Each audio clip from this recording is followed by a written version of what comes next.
Bonsoir et bienvenue sur Crime pour les somnambules. Ce soir, nous vous emmenons dans une maison grise de Schaerbeek, à Bruxelles. Derrière ces murs, vivait un pasteur respecté, mais aussi un homme qui, la nuit tombée, effaçait ses proches dans l'acide.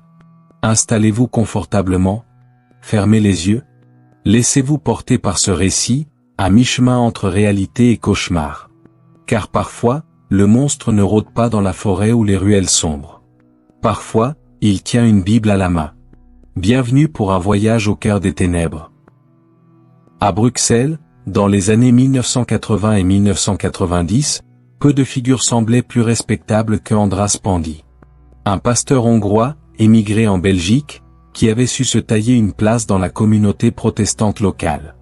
Dans les rues de Schaerbeek, on le voyait parfois marcher d'un pas lourd, costume sombre ajusté, Bible à la main, et ce regard d'autorité qui semblait juger sans un mot. Pour ses fidèles, il incarnait la rigueur morale, la droiture, la discipline. L'homme de Dieu. Dans son église, les sermons étaient impeccables. Une voix grave, des gestes mesurés, des paroles choisies. Il parlait du salut, du devoir, du respect des commandements. Il savait manier les silences, peser ses mots comme autant de sentences. Ceux qui l'écoutaient voyaient en lui un guide spirituel, un repère dans un monde en désordre. On lui faisait confiance comme à une boussole. On l'invitait à des repas, on lui confiait des enfants, on lui demandait conseil pour les mariages, les décès, les affaires de la vie. Mais derrière cette façade, il y avait autre chose. Dans sa maison de Schaerbeek, au 71 de la rue Van der Noot, le décor n'avait rien de sacré. Des murs épais, des rideaux tirés, une atmosphère lourde où la lumière du dehors semblait toujours filtrée, comme si elle n'osait pas entrer. Ce qui se jouait à l'intérieur n'avait rien d'une prière, c'était une domination froide, un régime de peur. Car pour ses proches, András Pandy n'était pas un guide. Il était une prison. Un père autoritaire, dur, imprévisible. Sa voix, si calme dans la chair, devenait glaçante entre les murs de son foyer. Chaque phrase, chaque ordre, tombait comme un coup près. Il n'y avait pas de discussion, pas de tendresse. Juste des règles, imposées sans appel. Et une atmosphère où chacun apprenait vite à se taire. Ses enfants, en particulier, vivaient dans son ombre. Loin des regards extérieurs, il subissait la rigidité d'un patriarche qui ne reconnaissait ni droit ni intimité. On obéissait, on pliait, ou l'on disparaissait dans le silence. Les voisins, eux, ne voyaient qu'un pasteur respectable, à l'attitude un peu distante, mais toujours polie. L'image était parfaite, construite, entretenue. Pandy avait compris très tôt que la religion pouvait servir de masque. La Bible qu'il brandissait n'était pas une arme spirituelle, mais un bouclier social. Derrière les versets et les prières, il protégeait sa véritable nature, celle d'un homme obsédé par le contrôle, prêt à tout pour imposer son autorité. Il savait que ses fidèles, éblouis par son aura religieuse, ne poseraient jamais trop de questions. Et il savait que ses proches, eux, n'avaient pas le droit d'en poser. Dehors, il parlait de salut et de lumière. Dedans, il imposait le silence et l'ombre. Ce double visage, certains diront plus tard que c'était une caricature du mal. Mais à l'époque, peu l'avaient deviné. Pour la majorité, il n'était qu'un pasteur austère, peut-être un peu sévère, mais certainement pas un monstre. Ce n'était que le début. Car cet homme de Dieu allait bientôt révéler, derrière les murs de sa maison, une vérité insoutenable. Un homme peut prêcher l'amour du prochain le dimanche, et plonger sa propre famille dans l'horreur le soir venu. Et dans ce contraste, dans cette hypocrisie absolue, résidait tout le piège d'András Pandy, un masque sacré, collé à un visage de prédateur. Pour comprendre l'horreur qui allait éclore à Bruxelles, il faut revenir en arrière, bien avant la maison de Schaerbeek et ses murs trop épais. Retour en Hongrie, dans les années 1920, au cœur d'un pays marqué par les guerres, les bouleversements politiques et les cicatrices d'une nation déchirée. C'est là que András Pandy naquit, en 1927. Dès son enfance, il connut une éducation sévère, où la religion n'était pas un choix mais une obligation. Les sermons, les rites, la discipline, tout baignait dans une atmosphère de rigueur, où l'autorité n'était jamais contestée. Dans ce cadre, l'idée de Dieu servait à tout justifier. l'ordre, la punition, la hiérarchie. L'enfant apprit vite à voir la foi non comme un refuge, mais comme une arme. Une structure qui imposait le silence et la soumission. Son adolescence fut marquée par la guerre et ses ruines. Tandis que la Hongrie s'enfonçait dans l'instabilité, lui se repliait dans les études théologiques. Très tôt, il parla de vocation. Pasteur, disait-il, serait sa voie. Mais derrière ce mot noble se cachait déjà autre chose. Une soif de pouvoir, une volonté de contrôler non seulement des âmes, mais des vies entières. Dans ses cahiers, il notait des versets, des interprétations personnelles qui laissaient transparaître une obsession. L'autorité patriarcale, l'idée que l'homme de Dieu commande et que les autres obéissent. L'après-guerre offrit une issue inattendue, l'exil. Comme beaucoup de ses compatriotes, András chercha à quitter une Hongrie étouffée par les régimes successifs. La Belgique lui ouvrit ses portes dans les années 1950. Là, il trouva un sol fertile pour ses ambitions. Dans un pays marqué par la reconstruction, où les communautés immigrées se regroupaient pour préserver leurs racines, Pandy offrit son savoir religieux et son image de rigueur. Il ne tarda pas à se présenter comme le pasteur idéal, pieux, cultivé, capable de prêcher en hongrois comme en français. Sa stature imposante, son regard dur, son costume sombre faisaient le reste. Dans une société en quête de repères, il sut se placer comme une figure d'autorité incontestable. Mais l'intégration ne fut pas qu'une réussite spirituelle. C'était aussi le début de son double jeu. En Belgique, il trouva une liberté nouvelle. Loin de ses origines, loin du regard de ceux qu'il avait connus enfant, il pouvait bâtir une identité presque ex nihilo. L'image du pasteur exemplaire, protecteur des familles immigrées, masquait déjà une obsession pour le contrôle. Ses proches le découvraient inflexible, intraitable. Ses sermons, eux, prenaient des allures de leçons de domination, où la charité s'effaçait souvent derrière des injonctions morales. La migration ne l'avait pas apaisé. Elle lui avait donné un terrain de jeu plus vaste. Dans cette Belgique en reconstruction, Pandy vit une opportunité, se tailler un royaume, avec pour trône la chair de son Église et pour sceptre une Bible toujours brandie. Et dans l'ombre, loin des fidèles, il commençait déjà à tester les limites de son autorité sur les siens. Sa famille devint son premier terrain d'expérimentation. Là, il imposa le silence, la peur, les règles arbitraires. Comme s'il rejouait, à l'échelle domestique, le modèle d'un pays autoritaire qu'il avait quitté, mais cette fois sans jamais craindre d'être renversé. À Bruxelles, les voisins voyaient un pasteur travailleur, un immigrant respecté, un homme de foi. Mais en réalité, l'enfant de Hongrie, nourri d'ombre et de sévérité, avait trouvé un sol où ses obsessions pouvaient grandir. Et ces obsessions, bientôt, allaient se transformer en horreur. Au cœur de Schaerbeek, un quartier populaire de Bruxelles, il y avait une maison qui ne se distinguait pas vraiment des autres. Une façade grise, haute, un peu triste, aux fenêtres souvent closes. Rien de spectaculaire, ni riche, ni délabré, seulement banal dans sa discrétion. Pourtant, ceux qui passaient devant s'accordaient sur un détail, on n'y voyait jamais grand-chose bouger. Pas de rire, pas de voix d'enfant qui déborde sur le trottoir. La maison semblait avaler le bruit comme un puits avale la lumière. C'est là que András Pandy installa sa famille. Une famille nombreuse, arrivée peu à peu, entre déménagement, union et recomposition. Ses enfants, ses belles-filles, ses proches, tous s'entassèrent dans ce grand bâtiment au couloir froid, où les portes claquaient comme des sentences. Les voisins savaient que la maison était habitée, les silhouettes furtives à la fenêtre, les volets parfois entr'ouverts, mais ils n'entendaient jamais de conversations animées, jamais de disputes de rue, jamais de confidences échangées sur le pas de la porte. À l'extérieur, Pandy se montrait toujours impeccable. Costume sombre, Bible à la main, visage sévère. Dans son rôle de pasteur, il saluait d'un signe de tête poli, sans chaleur, sans curiosité pour les autres. On le respectait, on le craignait un peu, mais on ne l'approchait pas vraiment. Sa réputation d'homme de foi suffisait à maintenir les distances. À l'intérieur, c'était une forteresse invisible. Les murs semblaient plus épais qu'ailleurs, comme si rien ne pouvait filtrer. Le silence régnait, entrecoupé de rares phrases, souvent des ordres. Les enfants marchaient doucement, évitant de croiser le regard du père. La maison, pourtant spacieuse, n'avait rien d'un foyer. Elle ressemblait plus à un camp fermé, organisé autour de la volonté d'un seul homme. Les rares visiteurs parlaient d'une atmosphère pesante, d'un air vicié où l'on sentait que les mots restaient coincés.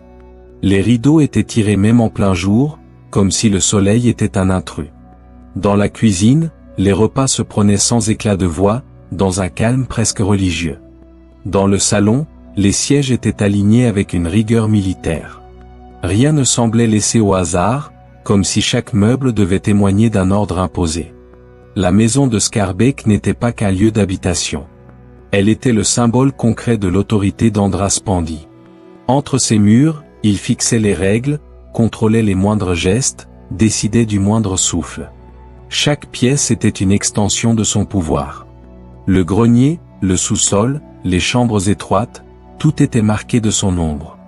Pour les voisins, ce silence étrange nourrissait les rumeurs. Certains trouvaient l'endroit trop calme. D'autres se demandaient pourquoi la famille semblait si peu visible. Mais qui aurait osé accuser un pasteur? Qui aurait imaginé que derrière ces murs ternes se cachait déjà un théâtre d'horreur à venir? La maison de Skarbek n'était pas seulement grise par sa façade.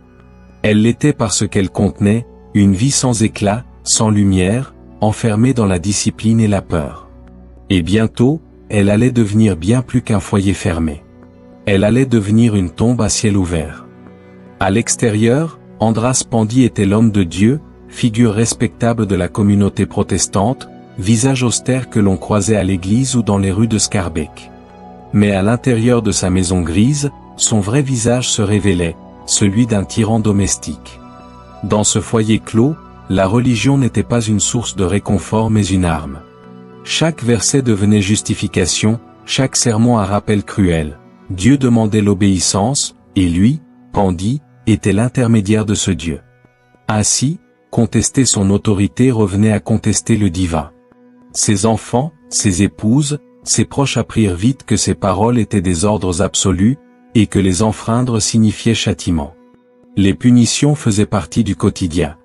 Un silence jugé irrespectueux, une tâche mal faite, un regard perçu comme une rébellion, tout pouvait déclencher sa colère.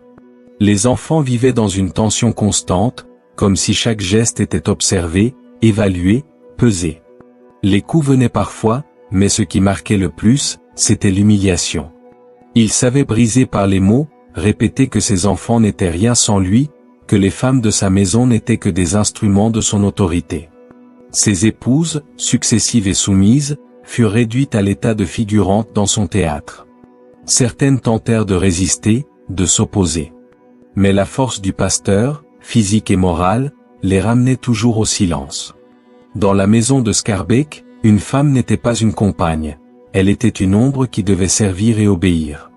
Les rares moments d'intimité ou de tendresse étaient vite effacés par la violence des sermons domestiques.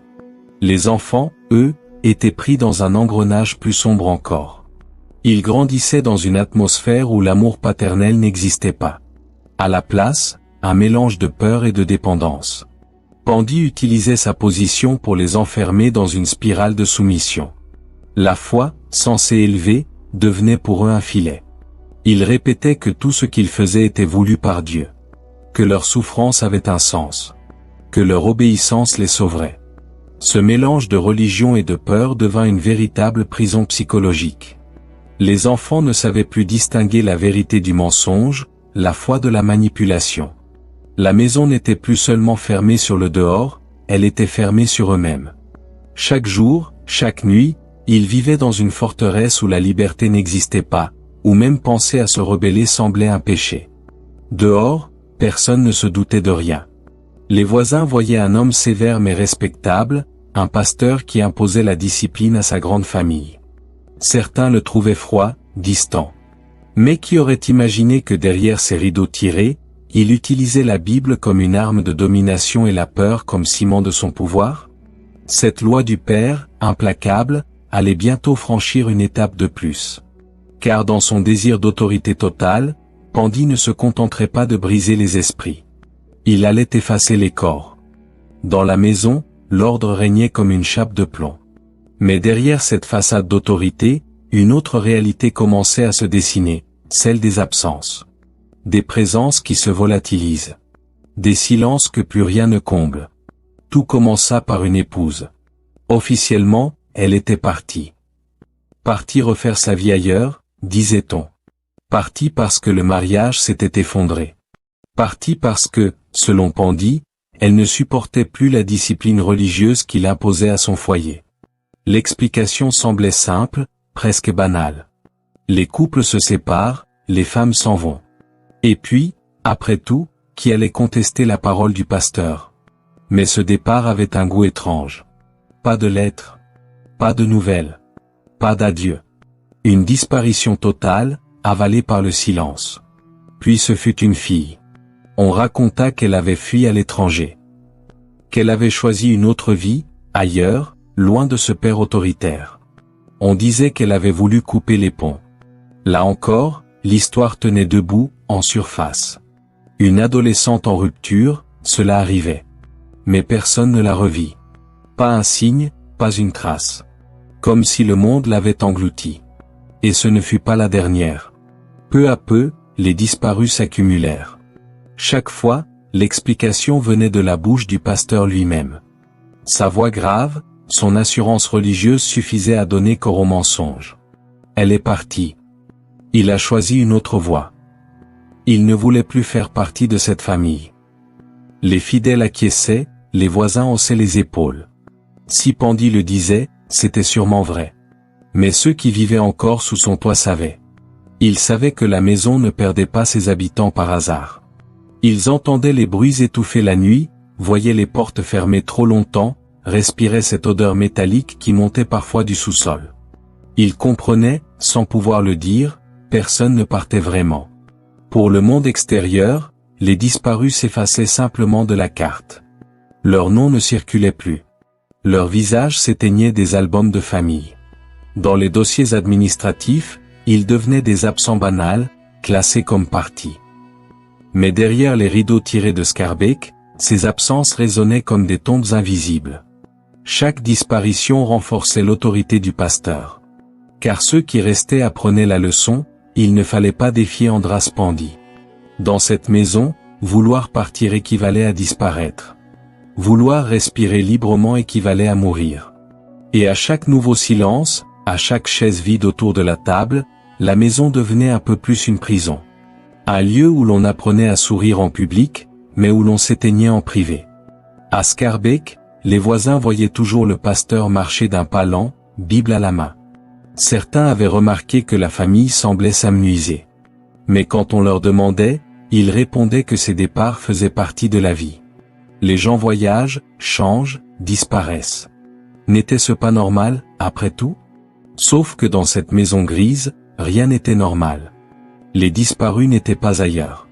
Ils étaient là, dissous dans le secret, avalés par les murs. Et plus les absents s'accumulaient, plus l'ombre d'Andras Pandy grandissait. Car ce n'étaient pas des départs. C'étaient des effacements. Il y a des gestes qui n'ont rien d'accidentel, ils sont pensés, répétés, polis jusqu'à l'éclat de l'habitude. Dans la cave de la maison de Scarbeck, Andras Pandy mit au point l'un de ces gestes. Un procédé méticuleux, froid, presque administratif, destiné à faire disparaître l'irréparable. Ce n'était pas seulement un moyen de se débarrasser d'un corps. C'était une routine, et comme toutes les routines, elle devint un rituel.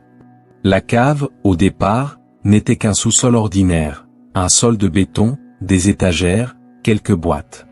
Mais peu à peu, sous les mains de Pandy, elle s'est transformée en laboratoire de l'oubli. On y déposait des seaux, des bassines, des outils propres, des chiffons réservés. Un poste de travail. Une table sur laquelle il travaillait avec la même précision qu'il réservait à ses sermons. Tout était ordonné, tout était rangé sauf l'odeur, qui ne disparaissait jamais complètement. L'odeur était la première chose que remarquaient ceux qui, plus tard, eurent à approcher la maison, une note âcre, métallique, persistante, qui s'accrochait au tissu et que le vent ne chassait pas. Ce parfum chimique n'était pas celui d'un accident, il était la trace d'un laborieux achèvement. L'acide, puissant et corrosif, avait cet avantage terrifiant, il efface la matière et dissout la mémoire. Là où d'autres enterraient, Pandy dissolvait. Là où les familles pleuraient une tombe qu'on pouvait visiter, ici il laissait un vide sans adresse. La méthode, quand on reconstitue les pièces du puzzle, paraît presque mécanique. Une victime est isolée, l'acte se produit dans un endroit où personne ne peut entendre, puis, le silence revenu, on transporte le reste vers la cave. Là, dans des cuves ou de grands récipients, on verse un liquide que l'on manipule avec des gants et des précautions. On attend. On agite. On nettoie. On rince. On efface. Le bruit propre de l'opération s'entremêle aux gestes d'une administration. Peser, noter, ranger. Aucun éclat d'hystérie, aucune panique. Juste la concentration d'un homme occupé à remettre le monde dans l'ordre qu'il a décidé. Le choix de l'acide n'était pas anodin. Il offrait une solution absolue à l'angoisse de la trace. Pas de sédiments à ramasser, pas de fossoyeurs à inquiéter, pas de tombe pour gêner la conscience publique. Le corps, transformé en liquide et en résidu, devenait une absence irréfutable. Les familles cherchaient des explications et trouvaient des papiers.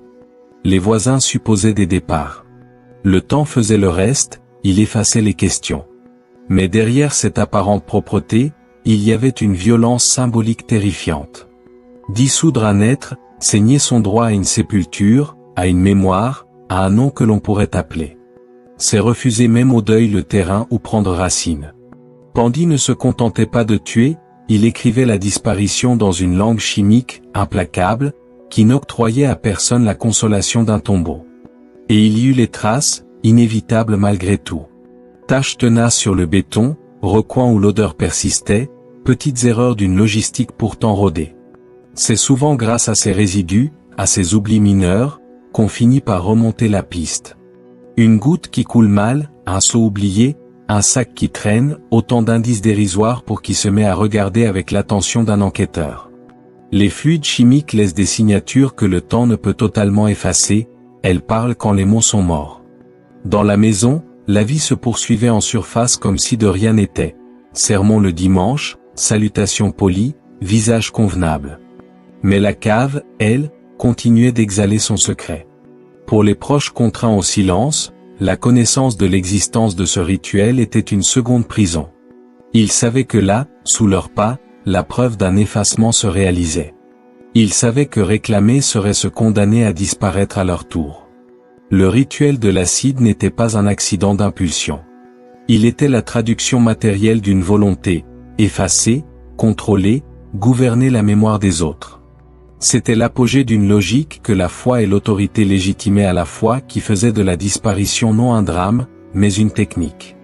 Une horrible méthode pour assurer que rien, ni personne, ne puisse jamais plus remettre en question l'ordre qu'il avait instauré. À Bruxelles, Andras Pandy cultivait deux existences parallèles, séparées par un fil aussi mince qu'un rideau tiré. D'un côté, le pasteur, figure digne, droite, presque austère. De l'autre, le père et le maître d'une maison plongée dans l'ombre, où régnait une loi dévoyée, faite de violence et de soumission. Dans l'église, il apparaissait toujours impeccable. Costume sombre, Bible tenue contre lui comme une armure, voix posée. Ses sermons prenaient des allures de leçons de morale, où il parlait de pureté, de discipline, d'obéissance aux commandements. Ses fidèles l'écoutaient en silence, impressionnés par sa gravité. Certains voyaient en lui un roc, une référence dans un monde agité. On venait lui demander conseil, on l'invitait à table, on lui confiait des enfants. Aux yeux de la communauté, il incarnait un repère, celui de l'homme de foi, incorruptible, inébranlable. Mais sitôt la porte de sa maison refermée, la façade se fissurait pour révéler un autre monde. Un monde où la morale qu'il prêchait devenait un outil de manipulation. Ses enfants et ses proches vivaient sous le poids de ses sermons privés, déformés pour les enfermer dans la peur. La violence psychologique était quotidienne, humiliation, menaces, surveillance constante. Chaque geste devenait une faute potentielle, chaque parole une provocation à réprimer.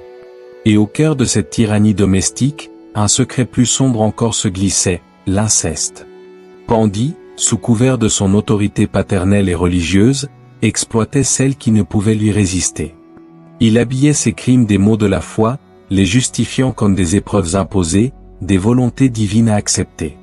Ses victimes, réduites au silence, vivait un cauchemar dont elle ne pouvait s'échapper. Car dans cette maison, le moindre murmure de rébellion pouvait signer un arrêt de mort.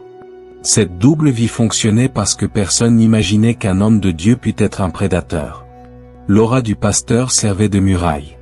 Quand des rumeurs circulaient, elle se brisait contre l'image lisse qu'il entretenait avec soin. On voyait un homme rigide, peut-être un peu sévère, mais certainement pas un monstre. Le masque religieux, si bien collé, empêchait le monde extérieur d'entrevoir la vérité. Pour ses fidèles, il était un guide spirituel. Pour ses enfants, il était un geôlier. Dans les deux cas, il imposait un ordre qu'il voulait absolu. La différence tenait seulement à l'intensité. L'Église recevait ses paroles, la maison subissait ses actes. Deux mondes. Deux visages. L'un public, l'autre privé. Et entre les deux, un homme qui croyait pouvoir jouer éternellement sur ce fil, sûr que jamais personne ne verrait l'abîme qui s'ouvrait sous ses pas.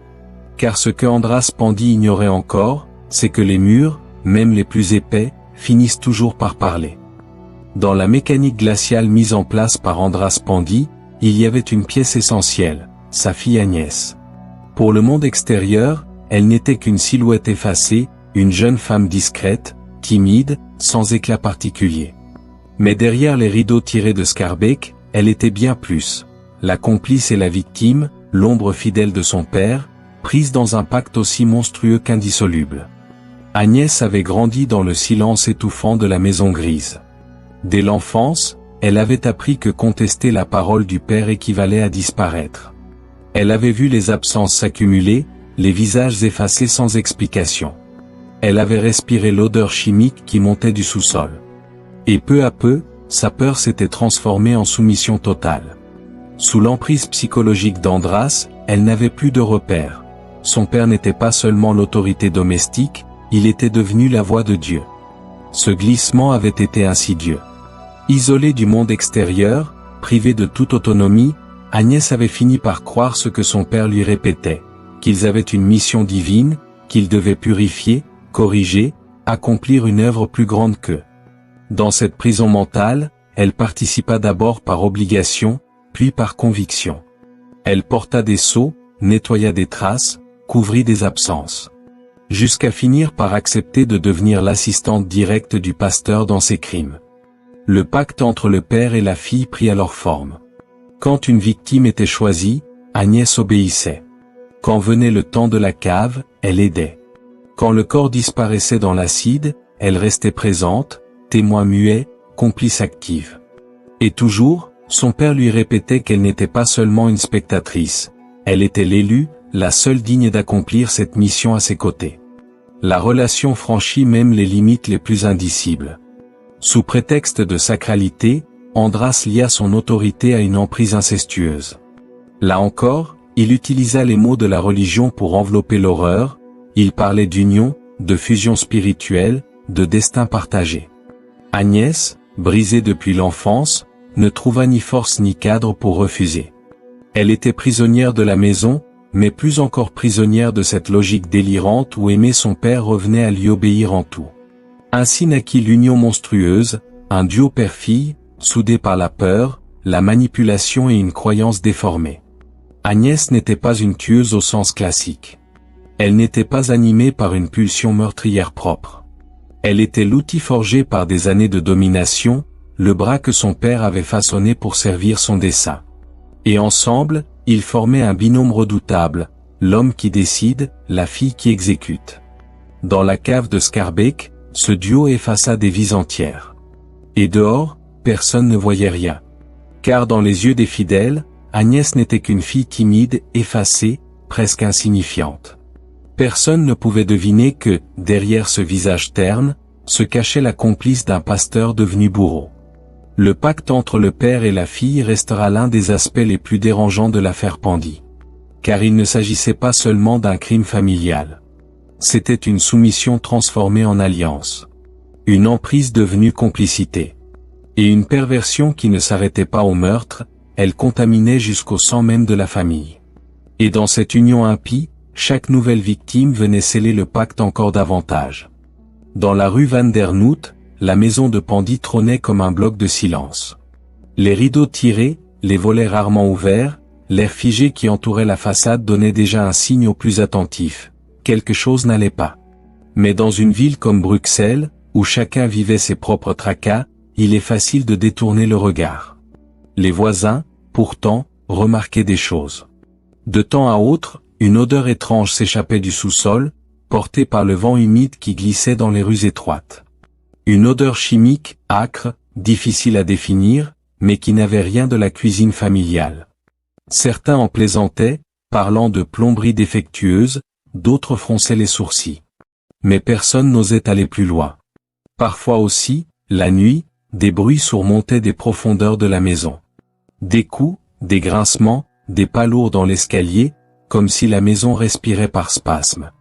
Mais au matin, tout semblait redevenir normal, la façade grise, immobile, inoffensive. Et Pandy, impeccable dans son costume, marchant d'un pas lent et solennel vers son église.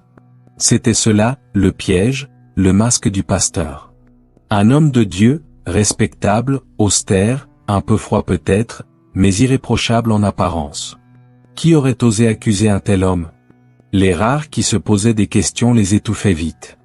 On préfère toujours croire à une explication simple plutôt qu'à l'idée d'un monstre caché derrière une Bible. Certains voisins avaient remarqué aussi que la famille semblait s'amenuiser. Moins de silhouettes aux fenêtres, moins de mouvements dans la maison. Des enfants vus une fois, puis plus jamais. Mais quand ils demandaient, Pandy avait toujours une réponse, ferme et assurée. Ils étaient partis, ils avaient choisi une autre vie, ils avaient fui l'autorité paternelle. Ces mots, enveloppés de gravité religieuse, suffisaient à clore la conversation. Et puis, il y avait la peur. Car même sans savoir exactement, certains pressentaient qu'il valait mieux ne pas s'approcher. Le regard de Pandy, froid, coupant, dissuadait de poser trop de questions. Dans le quartier, on disait de lui qu'il était sévère, intraitable. On le respectait à distance. On le laissait à sa maison, comme on contourne un terrain qu'on soupçonne miné. Ainsi, la maison grise put continuer à dévorer ses habitants dans l'indifférence générale. Les voisins devinrent les témoins aveugles d'une tragédie dont ils percevaient les échos mais qu'ils refusaient d'affronter. Car accuser un homme de Dieu, c'était risquer le ridicule, ou pire encore, risquer de voir confirmer des horreurs qu'on préférait ne pas imaginer.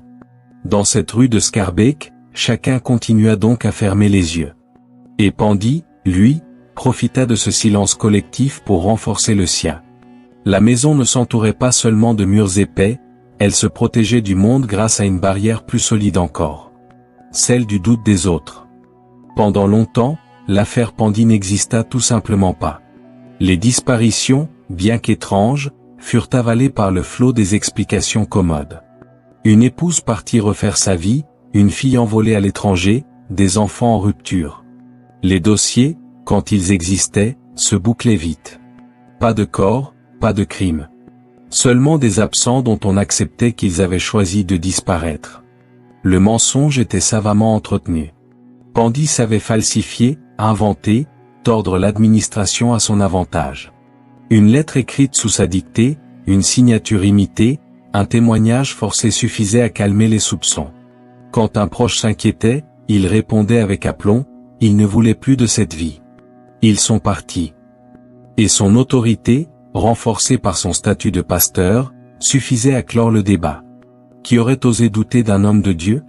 La police, elle aussi, fut longtemps prisonnière de ce piège. Les forces de l'ordre voyaient en lui un citoyen respectable, sans antécédents, inséré dans le tissu social. Pasteur, père de famille, immigrant intégré, rien ne collait à l'image d'un criminel. Les plaintes isolées de voisins ou de membres éloignés de la famille n'avaient pas de poids face à son discours solide. Et puis, sans corps, que pouvait-on prouver? Les institutions fermèrent les yeux. Les dossiers s'empilèrent dans des tiroirs sans jamais être reliés entre eux. Les papiers falsifiés devinrent vérité officielle. Les absents, administrativement rayés de la carte, cessèrent d'exister. Les soupçons, étouffés par l'apparente banalité d'un homme en costume noir, s'évanouirent. Pandy avait construit une forteresse de mensonges. Ses sermons en public renforçaient son image. Ses discours religieux devenaient autant de garanties implicites. Et son rôle de pasteur lui conférait un privilège redoutable, l'immunité morale. On ne soupçonne pas le berger quand ses brebis disparaissent. On suppose qu'elles ont fui le troupeau. Pendant des années, l'enquête fut étranglée par ce mur invisible. Un mur fait de respect aveugle, de foi mal placée et de preuves effacées. La société préféra croire à des départs volontaires plutôt que d'admettre qu'un monstre agissait en silence au milieu d'elle. Ce n'est qu'un jour, bien plus tard, que les fissures commencèrent à apparaître. Mais jusque-là, Andras Pandy régnait sans crainte. Le pasteur respecté, à l'extérieur. Le bourreau invisible, à l'intérieur. Et personne, pas même la police, ne voyait la différence.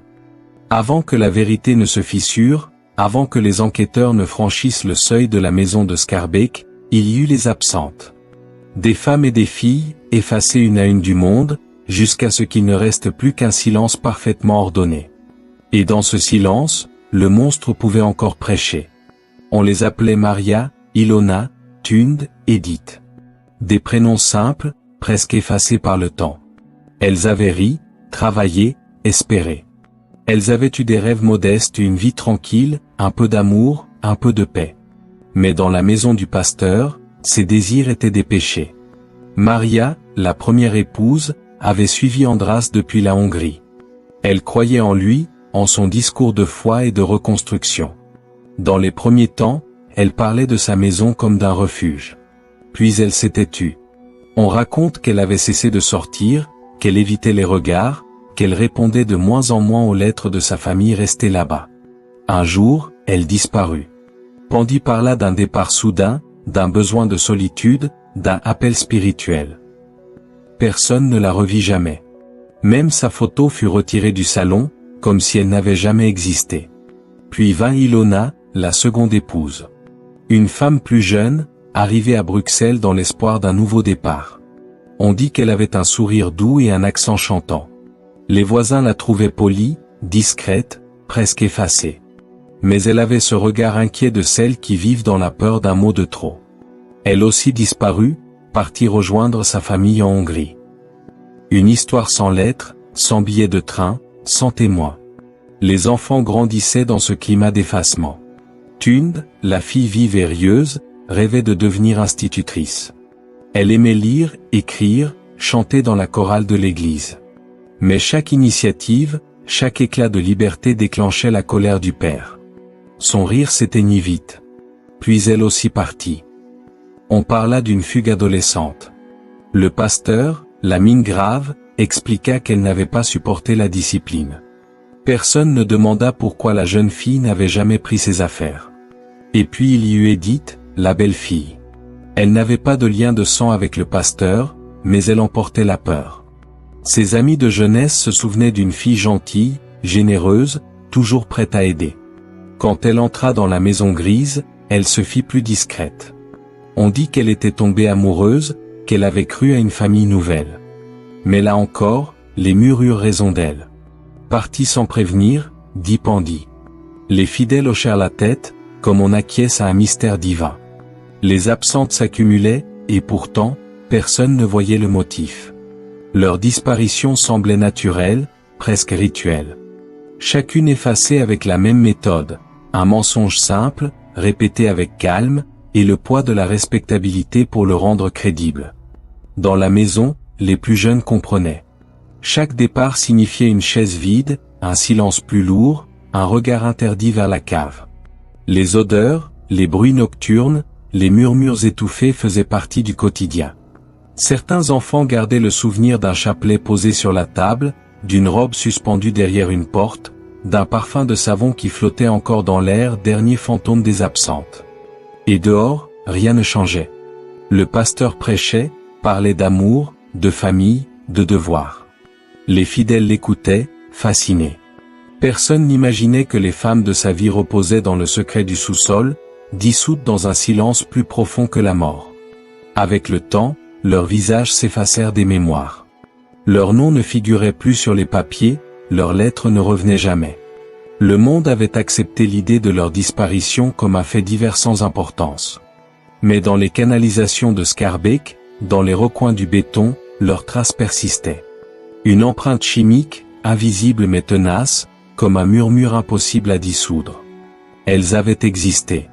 Elles avaient ri. Elles avaient aimé. Et c'est peut-être pour cela que leur disparition dérange encore, parce qu'elles étaient humaines, trop humaines, dans une maison où la foi avait été déformée en instrument de terreur. Aujourd'hui, leurs visages n'apparaissent que dans les dossiers jaunis de la police ou dans les rêves des survivants. Mais si l'on tend l'oreille, la nuit, dans une rue calme de Scarbeck, on croirait presque entendre leurs pas revenir. Comme si, d'une manière ou d'une autre, elles refusaient de disparaître tout à fait. On dit toujours qu'il y a des signes. Mais les signes, on les voit surtout après. Avant, ils se confondent avec le banal, un rideau tiré, une odeur étrange, un visage fatigué. Et puis un jour, tout cela prend un sens qu'on aurait préféré ignorer. À Scarbeck, la rue Van der Noot n'était pas un décor de cauchemar.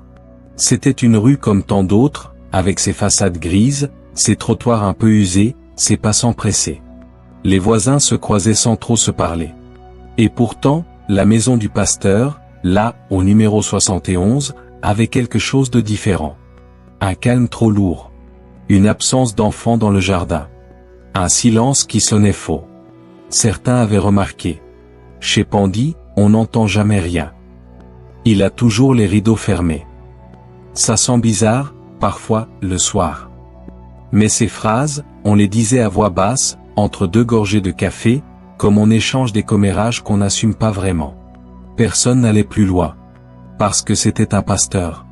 Parce qu'on le voyait marcher droit, Bible à la main, saluer d'un signe de tête respectueux. Parce que, finalement, il valait mieux ne pas s'en mêler. Une voisine racontera plus tard qu'elle avait vu Agnès sortir plusieurs fois, les yeux rougis. Une autre se souvenait d'avoir entendu des bruits étranges la nuit, comme des meubles qu'on déplace. Un commerçant du quartier disait qu'il n'avait jamais vu autant de visages différents dans une même famille. Mais quand les enquêteurs, des années plus tard, viendraient leur poser des questions, tous répéteraient la même phrase. On se doutait bien que quelque chose n'allait pas, mais on n'imaginait pas ça. Les fidèles de l'église, eux aussi, avaient remarqué des choses. Le pasteur, de plus en plus rigide. Ses sermons, plus sombres, plus menaçants. Sa façon de parler du péché, toujours plus obsédée par la pureté, la soumission, la punition. Une femme se souviendra d'un passage où il affirmait que Dieu efface ceux qui se détournent de lui. Sur le moment, personne n'avait osé trouver cela étrange. Après tout, un pasteur peut parler en parabole, non? Les plus jeunes, dans la paroisse, évitaient son regard. Il avait cette manière de fixer les gens, sans ciller, comme s'il cherchait en eux la faute. Mais là encore, la crainte religieuse tenait lieu de respect.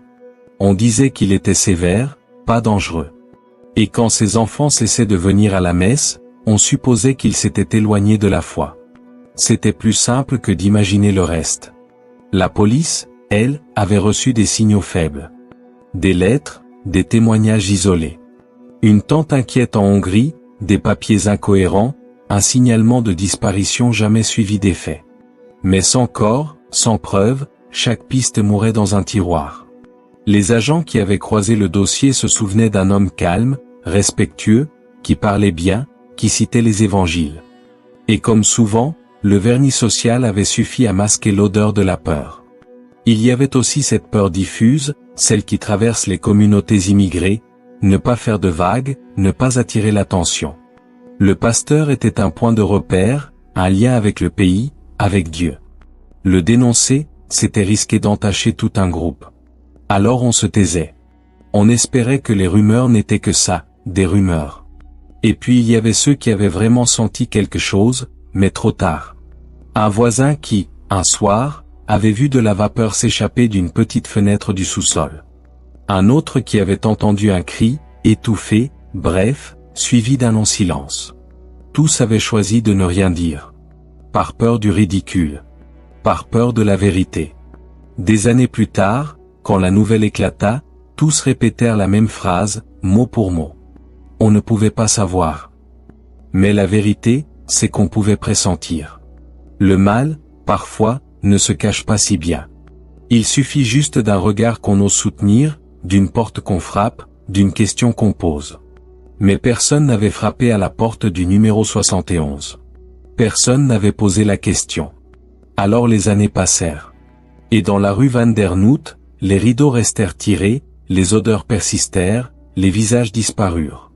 Chacun reprit sa vie, avec ce petit inconfort au fond du ventre, celui qu'on ressent quand quelque chose cloche, mais qu'on préfère ne pas y penser. Ce fut cela, aussi, le crime d'Andras Pandey. Non seulement d'avoir tué les siens, mais d'avoir su s'entourer du silence des autres. Pendant des décennies, la maison de Scarbeck avait gardé ses secrets. Les disparitions, les odeurs, les papiers falsifiés, tout avait été absorbé dans le silence. Pandey avait érigé un empire de peur et de mensonges, un édifice où chaque brique reposait sur l'obéissance et la terreur. Mais comme toutes les constructions trop rigides, il suffisait d'une fissure pour que tout s'effondre. Cette fissure vint de l'intérieur. Dans les années 1990, sa fille Agnès, longtemps complice et victime, brisa enfin le pacte de silence. Après des années d'emprise psychologique, de soumission totale, elle trouva la force, ou peut-être l'épuisement suffisant pour parler. Ces mots furent un séisme. Car elle ne se contenta pas d'accuser son père de violence ou de sévices domestiques. Elle révéla ce que personne n'osait imaginer, les meurtres, les disparitions, l'acide, la cave transformée en tombe chimique. Tout ce que la maison avait englouti depuis si longtemps refit surface dans la bouche de cette fille détruite. Elle raconta les départs qui n'en étaient pas. Elle raconta le rituel des dissolutions. Elle raconta l'inceste et l'emprise, la manipulation religieuse, la peur permanente. Chaque mot était une clé qui ouvrait une porte verrouillée depuis des années. Les enquêteurs, d'abord incrédules, furent forcés de constater que les détails correspondaient. Les papiers falsifiés, les traces administratives incohérentes, les rumeurs étouffées. Tout s'agençait enfin dans une logique monstrueuse. La maison grise de Scarbeck, longtemps si banale, se révéla pour ce qu'elle était, une forteresse criminelle, bâtie non pour protéger une famille, mais pour l'effacer. La dénonciation d'Agnès fit l'effet d'un coup de tonnerre. Dans la communauté, personne ne voulait croire qu'un pasteur, un homme de Dieu, ait pu commettre de tels crimes. Mais les témoignages s'accumulaient, les archives parlaient, les incohérences devenaient béantes. Les murs de l'Empire Pandey s'effondraient, pierre après pierre, laissant apparaître la noirceur qu'ils avaient longtemps cachée. Agnès ne s'en sortit pas indemne. Elle restait complice aux yeux de la loi, participante active de l'horreur. Mais son témoignage fut la faille décisive, celle qui permit d'abattre l'édifice. Elle avait vécu sous l'emprise d'un père qui se prenait pour un prophète, et c'est en le dénonçant qu'elle brisa le sort. Ainsi, dans les années 1990, le masque d'Andras Pandey se fissura. L'homme de Dieu devint, aux yeux du monde, l'homme de l'abîme. Et pour la première fois depuis des décennies, les ombres de la maison de Scarbeck commencèrent à parler. Quand Agnès parla, il fallut vérifier. Les enquêteurs, longtemps aveugles ou trompés, pénétrèrent enfin dans la maison de Scarbeck, non plus comme de simples visiteurs, mais comme des fouilleurs de tombes. Là où le pasteur prêchait le salut, on allait chercher les preuves de l'effacement. La cave fut la première étape. Une pièce étroite, sombre, aux murs imprégnés d'une odeur persistante, mélange de moisissure, de métal et de chimie. Le béton, taché, révélait à l'œil exercé ce que des années d'effacement n'avaient pas pu totalement faire disparaître. Sur le sol, des marques acides, des auréoles blanchâtres, des zones où le matériau avait été rongé. Autant de cicatrices muettes d'un rituel méthodique, celui de la dissolution des corps. Puis ce fut la salle de bain, un lieu banal en apparence, mais transformé, à force de manipulation, en chambre froide du crime. Les canalisations furent démontées, analysées. On y trouva des restes, des fragments invisibles à l'œil nu, mais qui parlaient sous le microscope, particules osseuses, traces organiques, résidus humains charriés par les tuyaux. Les conduits devenaient des tombeaux liquides, des cimetières où l'eau n'avait pas lavé l'horreur, seulement déplacé les preuves. Les expertises confirmèrent les pires soupçons. Des éléments biologiques se mêlaient aux traces chimiques, prouvant que des corps avaient bel et bien été dissous, détruits, effacés dans ces lieux. L'acide, utilisé comme une gomme, avait laissé malgré tout une encre indélébile. On pouvait nier les rumeurs, contester les témoignages, mais les murs et les canalisations ne mentent pas. La maison, autrefois banale aux yeux du quartier, devenait une scène de crime tentaculaire. Chaque pièce semblait porter la marque d'un effacement. La cave, transformée en caverne d'oubli. La salle de bain, détournée de son usage quotidien pour devenir un atelier macabre. Même les seaux et les ustensiles retrouvés semblaient avoir une mémoire propre, celle des gestes froids et répétés d'un homme qui avait fait de la disparition un art. Pour les enquêteurs, l'onde de choc était immense. Car jusque-là, tout reposait sur des témoignages, fragiles, attaquables. Mais désormais, il y avait des preuves tangibles. Les traces chimiques, les restes humains, les expertises scientifiques donnaient corps à ce que la parole d'Agnès avait révélé. L'affaire Pandy n'était plus une rumeur de famille ni une confession douteuse, c'était un charnier invisible, reconstitué morceau par morceau. Et à mesure que l'on grattait les murs, que l'on démontait les canalisations, que l'on observait le béton rongé, une certitude glaçante s'imposait. Derrière la façade du pasteur se cachait un bourreau qui avait transformé sa maison en caverne de l'acide, en machine à effacer les vivants. Les fidèles qui l'avaient écouté à l'église ne pouvaient plus fermer les yeux. La Bible qu'il brandissait n'avait jamais été un symbole de salut, mais un rideau. Et derrière ce rideau, il n'y avait pas de lumière. Seulement l'odeur persistante de l'acide, et les traces indélébiles des vies qu'il avait englouties. L'année 2002 ouvrit enfin les portes du tribunal, et avec elle, celle de l'abîme. À Bruxelles, la salle d'audience fut envahie par une curiosité sombre. Journalistes, familles endeuillées, simples spectateurs, tous voulaient voir de leurs yeux ce pasteur en costume sombre, longtemps figure respectable du quartier, désormais accusé d'avoir transformé sa maison en tombeau invisible. Andras Pandy apparut devant les juges comme il avait toujours voulu être vu, droit, froid, digne. Pas un mot plus haut que l'autre. Pas un geste tremblant. L'image du pasteur, il tenta de la conserver jusque dans la tempête. Pour lui, l'audience n'était pas un jugement, mais une nouvelle chair. Il prit la parole, s'adressa au magistrat comme à des fidèles, et tira ses phrases avec ce ton de prédicateur qu'il maîtrisait depuis toujours. Mais cette fois, ces mots n'avaient plus de pouvoir. Ces dénégations, ces tentatives de manipuler le récit ne parvinrent pas à étouffer la réalité.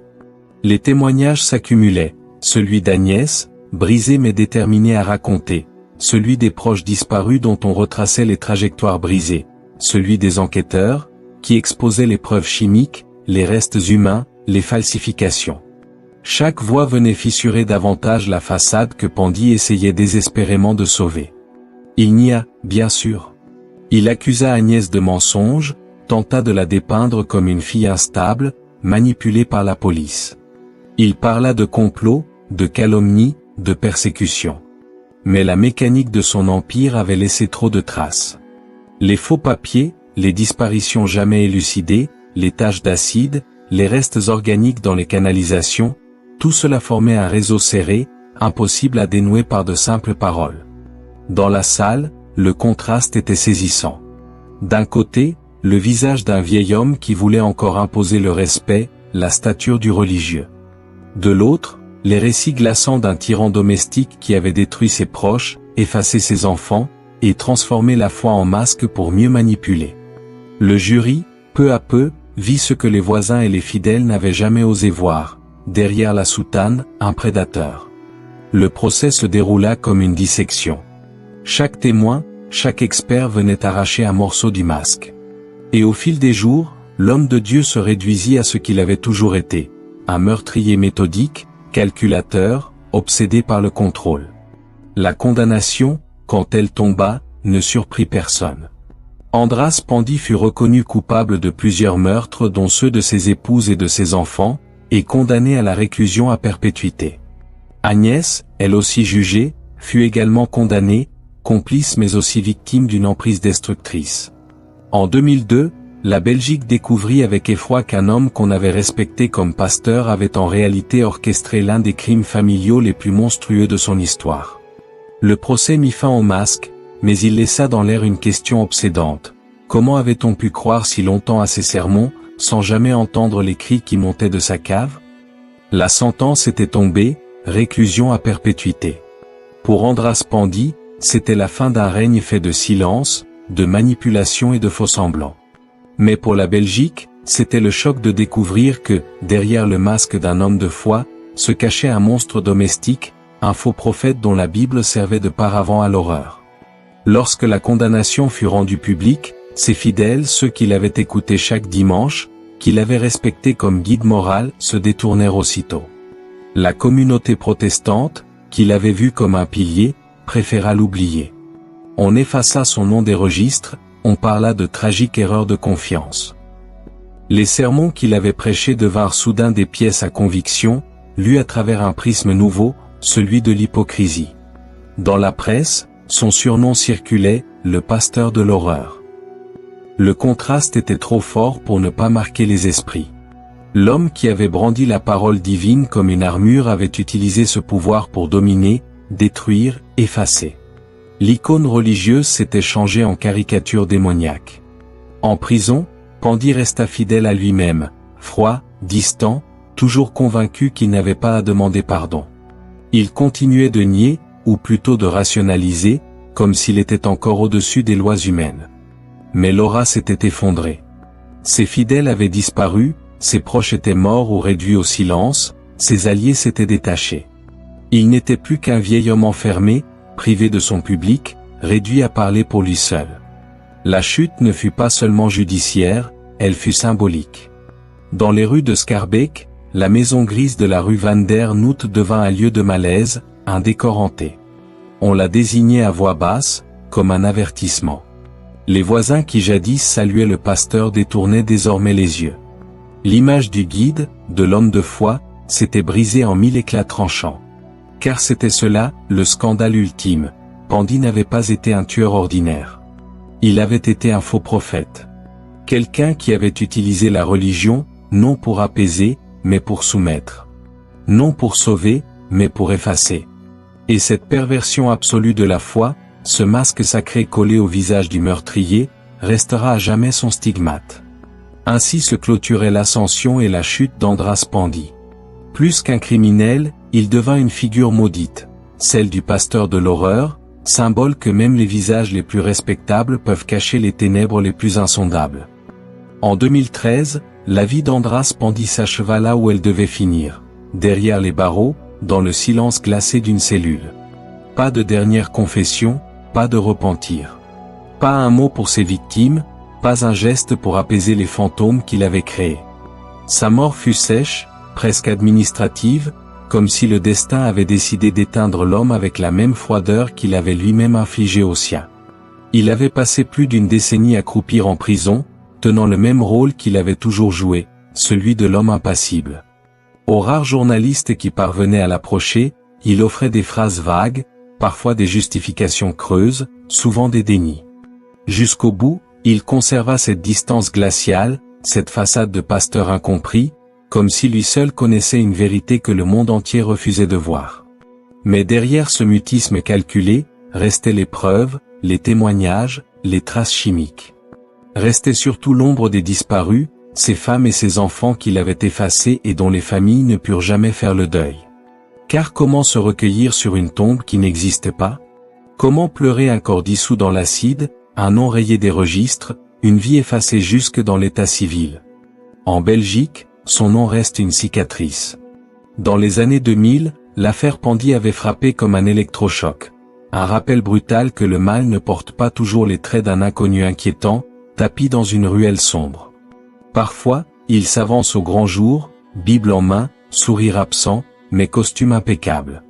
Parfois, il se fait pasteur, voisin, père de famille.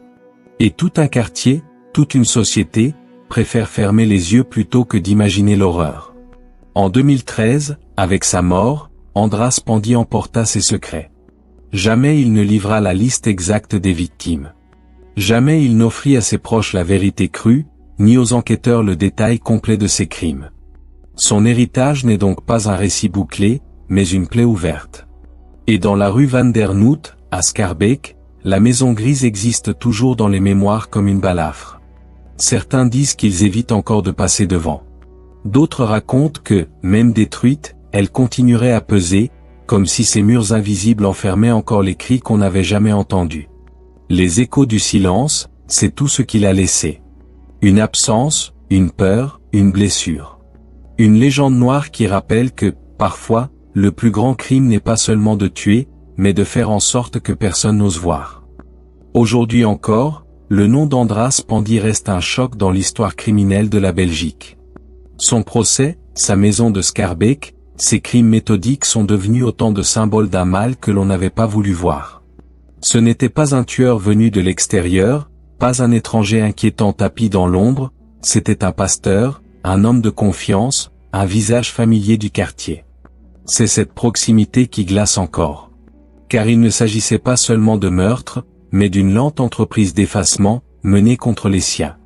Des épouses, des enfants, des proches transformés en fantômes administratifs, rayés de la carte avec l'aisance d'un homme qui savait manipuler les papiers autant que les âmes. Les traces chimiques et les témoignages suffisent aujourd'hui à confirmer l'horreur, mais le mystère demeure. Combien furent-ils, exactement? La figure de Pandy dépasse ainsi le simple cadre d'un procès criminel.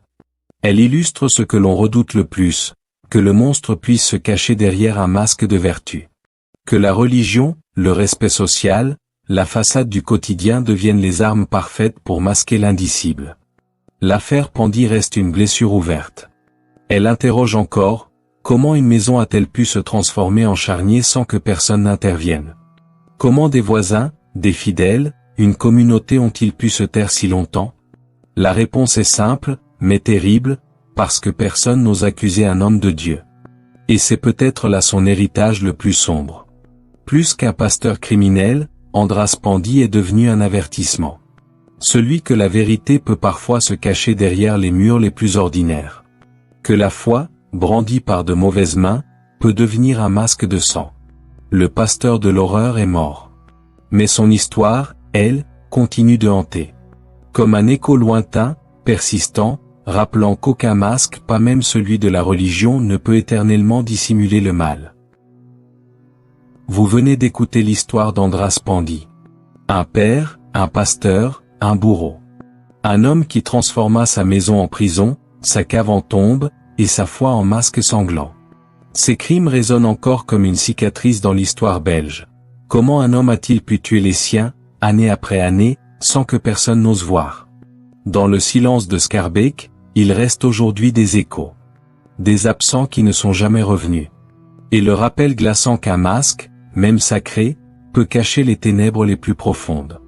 Fermez les yeux à présent, laissez ce récit se dissoudre dans la nuit. Et souvenez-vous, derrière les façades les plus banales, le mal peut attendre. Bonne nuit, et faites de beaux rêves.